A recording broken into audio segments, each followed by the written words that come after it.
Israeli Prime Minister called it a very important trip before he flew off to Washington, where he'll address the US Congress.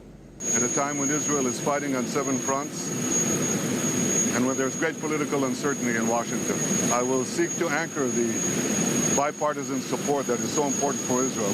And I will tell my friends on both sides of the aisle that regardless who the American people choose as their next president, Israel remains America's indispensable and strong ally in the Middle East.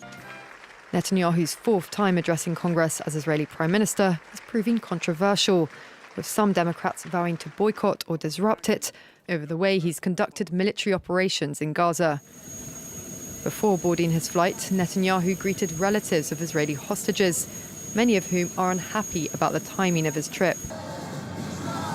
They say the priority for Netanyahu should be first cutting a truce with Hamas to free the remaining hostages.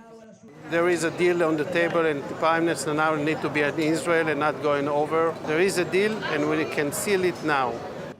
Egypt, Qatar and the United States are pushing Israel and Hamas towards a phased ceasefire deal. Netanyahu's office has said a negotiating team will be sent to continue the delicate talks on Thursday. Meanwhile, the 9-month-old war in Gaza rages on unabated, with Israel on Monday ordering civilians in the eastern part of Mawasi, a designated humanitarian zone, to evacuate.